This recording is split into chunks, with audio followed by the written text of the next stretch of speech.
آقا کائنات صلی اللہ علیہ وسلم کے ایک صحابی ہیں، بڑے جلیل القدر صحابی حضور علیہ السلام کے، حضرت دیہا کلبی رضی اللہ تعالیٰ عنہ۔ ان کا کھجوروں کا باغ تھا اور وہ روزانہ عصر کے بعد حضور کی خدمت میں حاضر ہوا کرتے تھے۔ تو اپنے کھجوروں کے باغ سے اتنی سی کھجوریں ایک کاغذ میں بند کرتے اور اتنی دوسرے کاغذ میں بند کرتے، اور حضور علیہ الصلوۃ والسلام کی خدمت میں آتے تو دونوں شہزادے آتے اور آ کر وہ کھجوریں لے جاتے۔ وہ ان کے لیے ہی کھجوریں لے کر آتے تھے۔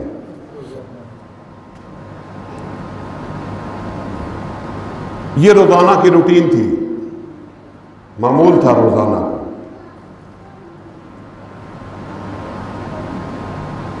ایک دن حضرت دیہا کلبی رضی اللہ تعالیٰ عنہ کو کسی جگہ جانا پڑ گیا باہر۔ جب وہ باہر گئے تو حضور کی بارگاہ میں حاضری نہ ہو سکی۔ ابھی وہ ٹائم نہیں آیا تھا کہ جبرائیل علیہ السلام نے اللہ رب العزت کی بارگاہ میں عرض کی، باری تعالیٰ آج دیہا کلبی مدینہ شہر سے باہر چلا گیا ہے اور وہ حضور کی بارگاہ میں آج نہیں آ سکے گا، اور آج تیرے محبوب کے نواسوں کو کھجوریں بھی نہیں ملیں گی، وہ انتظار کریں گی۔ اے باری تعالیٰ اگر تو اجازت دے تو میں دیہا کلبی کا روپ بنا کر چلا جاؤں۔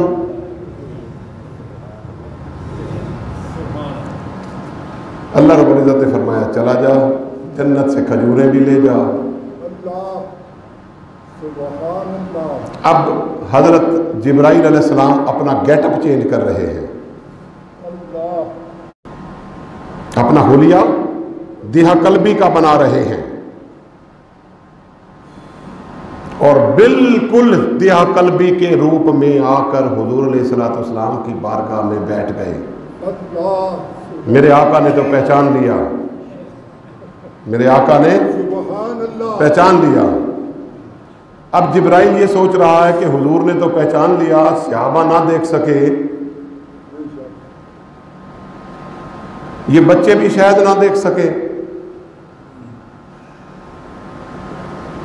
بس تھوڑی دیر گزری، وہ بیٹھے تھے حضور کی بارگاہ میں، اور دونوں شہزادے دوڑتے ہوئے آئے اور آ کر جبرائیل کے دونوں طرف کھڑے ہو کر کہا، چچا جبرائیل ہمارا نذرانہ دو۔ نعرہ تکبیر، نعرہ رسالہ، نعرہ حیدری، سبحان اللہ، سبحان اللہ۔ دنگ رہ گئے جبرائیل علیہ السلام اور عرض کی، اے شہزادو مجھے تو کیا میرے حلیہ بنانے میں کوئی کسر رہ گئی؟ کیا گیٹ اپ ٹھیک نہیں بن سکا؟ دیہا کلبی کا روپ میں صحیح طریقے سے نہیں دھار سکا؟ فرمایا نہیں چچا جبرائیل، مسئلہ یہ نہیں ہے کہ تیرے حلیہ بنانے میں کوئی کمی کجی رہ گئی ہو، نہیں۔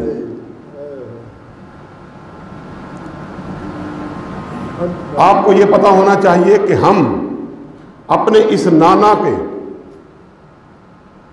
زبانیں چوس چوس کر ہم جوان ہوئے ہیں، بڑے ہوئے ہیں، اور ان کی گود میں پرورش پائی ہے۔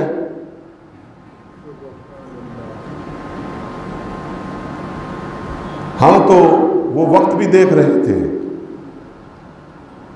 جب تو اللہ رب العزت کی بارگاہ میں ہاتھ باندھ کر کھڑا تھا اور دعا کر رہا تھا، عرض کر رہا تھا، باری تعالیٰ میں دیہا کلبی کا روپ دھار کے چلا جاؤں۔ ہم تو اس منظر کو بھی دیکھ رہے تھے۔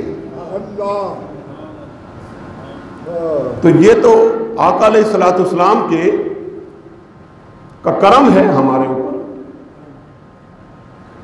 کہ ایسی نظر عطا فرمائی، تیرے حلیہ بنانے میں کوئی کسر نہیں رہی۔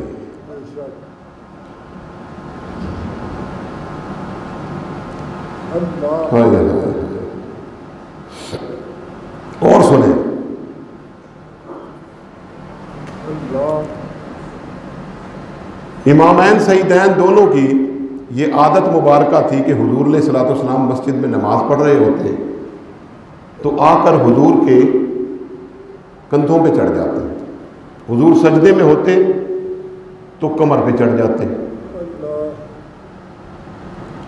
اور جبرائیل پرواز کر کے آتے کہ یا رسول اللہ اب سجدے سے سر نہ اٹھانا، اللہ فرما رہا ہے سجدے سے سر نہ اٹھانا کیونکہ حسین گر جائے گا، اور اللہ فرماتا ہے کہ حسین کا گرنا مجھے پسند نہیں۔ اب جتنی تسبیح ہوتی ہے کرتا رہے جب تک حسین خود نہ اتر جائے۔ اور حضور علیہ الصلوۃ والسلام 86 مرتبہ تسبیح کرتے، سبحان ربی الاعلیٰ سبحان ربی الاعلیٰ، یہاں تک کہ امام عالی مقام امام حسین علیہ السلام نیچے آتے، پھر اپنا سر آپ اٹھاتے۔ ایک دن ایک صحابی نئے تھے، باہر سے آئے تھے، مدینہ کے رہنے والے نہیں تھے، ان کو حضور علیہ الصلوۃ والسلام اور امام عالی مقام امام حسین علیہ السلام کا کہ یہ روٹین کے بارے میں پتہ نہیں تھا۔ وہ آ کر پہلی صف میں بیٹھ گئے،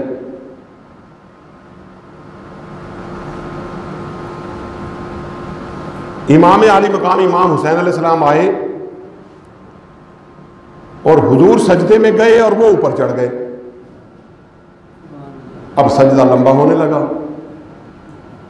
کیونکہ اللہ کا حکم آ چکا تھا پہلے، اب وہ سجدہ لمبا ہونے لگا، لمبا ہوتے ہوتے اس صحابی نے دیکھا جو واقفیت نہیں تھی، نیا آیا تھا، دیگر صحابہ بھی بیٹھے تھے، انہوں نے ان کو اتارنے کی جسارت نہیں کی، لیکن ان کی سمجھ میں یہ آیا کہ شاید حضور علیہ الصلوۃ والسلام ڈسٹرب ہو رہے ہیں، بچہ ہے اوپر چڑھ گیا ہے، سجدہ لمبا ہو گیا ہے، تو ان کو میں اتار لوں تاکہ حضور اپنی نماز پوری کر سکیں۔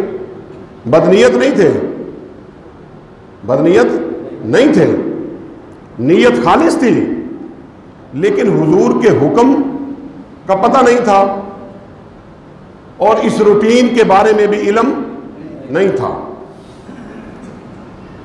انہوں نے حضور کو ڈسٹرب ہونے سے بچانے کے لیے کہ وہ ڈسٹرب ہو رہے ہیں، حضور علیہ الصلوۃ والسلام کے کمر سے امام عالی مقام امام حسین علیہ السلام کو اتار دیا۔ جب اتارا تو میرے آقا کو پتہ چل گیا کہ حسین اترا نہیں ہے، اس کو اتارا گیا ہے۔ حضور نے سر انور اٹھا لیا سجدے سے، نماز مکمل کرنے کے بعد فرمایا میری پیٹھ سے کس نے حسین کو اتارا؟ اب وہ چونکہ بدنیت نہیں تھے، ان کے دل میں کوئی نیت میں کوئی کھوٹ نہیں تھا، انہوں نے فوراً عرض کر دی کہ یا رسول اللہ میں نے اتارا۔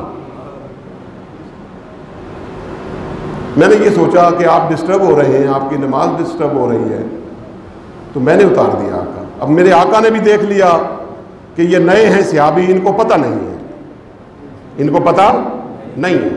تب میرے آقا صلی اللہ علیہ وسلم نے سارے صحابہ کو من جملہ فرمایا کہ لوگوں سنو، اے میرے صحابہ سن لو، اگر یہ حسین میری پیٹھ پر چڑھ جائے، جب میں قاعدے میں بیٹھا ہوں میرے کندھوں پہ چڑھ جائے، میرے سجدے کی جگہ پر آ کر بیٹھ جائے، میری کمر میں سجدے میں ہوں تو میری کمر پر چڑھ جائے، تم اس کو نہ اتارنا۔ ارے اس پر تو میری ماں بھی قربان ہے، میرا باپ بھی قربان ہے،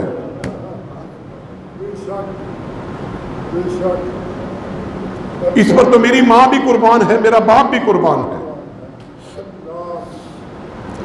یہ کوئی عام ہستی نہیں فرما رہی، یہ وہ ہستی فرما رہی ہے جس کو بولنے سے پہلے ہر شخص اپنے ماں باپ کو قربان کرتا ہے کہ یا رسول اللہ فدا کا بھی امی، یا رسول اللہ آقا میرے ماں باپ آپ پر قربان ہوں۔ دنیا کے لوگ حضور علیہ الصلوۃ والسلام پر اپنے ماں باپ قربان کر کے بات کرتے ہیں حضور سے، اور آج وہ ہستی کہہ رہی ہے جس پر ساری دنیا کے لوگوں کے ماں باپ قربان ہیں، وہ ہستی فرما رہی ہے کہ اس پر تو میری ماں بھی قربان ہے، میرا باپ بھی قربان ہے۔ اللہ اللہ، کیا شان ہوگی، اور بدبختوں نے کس طرح سے حضور کے چمن کو اجاڑ دیا، کس طرح سے چمن کو اجاڑ دیا۔